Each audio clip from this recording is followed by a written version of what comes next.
পাহেলগাঁও কাণ্ডের জন্য মুসলিম বা কাশ্মীরিদের দায়ী করলেন না, এমনই আবেদন জানিয়েছেন শহীদ নৌসেনা বিনয় নরওয়ালের স্ত্রী।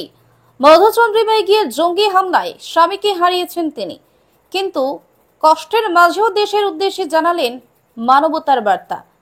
দেশবাসীর কাছে তার অনুরোধ, সমগ্র মুসলিম সমাজ বা কাশ্মীরি জনগণকে দয়া করে দায়ী করবেন না এই ঘটনার জন্য। শহীদের স্ত্রীর এই আবেদন আজ গোটা দেশকে ভাবতে বাধ্য করেছে।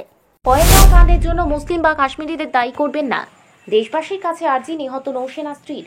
পহেলগাঁও জঙ্গি হামলায় নিহত নৌসেনা বিনয় নরওয়ালের ২৭তম জন্মদিন ছিল বৃহস্পতিবার।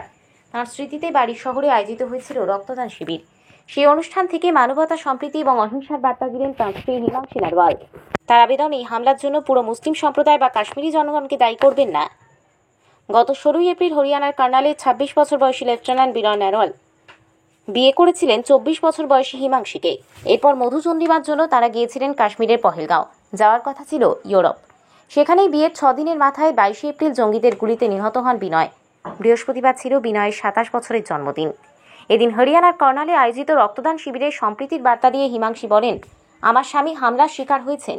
এটা আমার পরিবার ও গোটা দেশবাসীর জন্যই দুঃখজনক। তবে দয়া করে এই হামলার জন্য পুরো মুসলিম সম্প্রদায় বা কাশ্মীরি জনগণকে দায়ী করবেন না।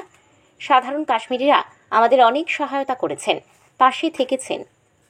হিমাংশীর দাবি, আমি শান্তি চাই, হিংসা আর বিদ্বেষ নয়। আমি চাই অপরাধীদের বিরুদ্ধে কঠোর ব্যবস্থা নেওয়া হোক। তাঁর দাবি, এই হামলা সাম্প্রদায়িক উদ্দেশ্যে হলেও তার সমাজকে বিভক্ত করার চেষ্টা মাত্র। তিনি বলেন, হাসপাতালে আমার স্বামীর চিকিৎসার সময় সাধারণ কাশ্মীরিরা রক্তদান করেছেন। পুলিশ, স্থানীয় মানুষ এগিয়ে এসেছেন। তাঁরাই আসল কাশ্মীর।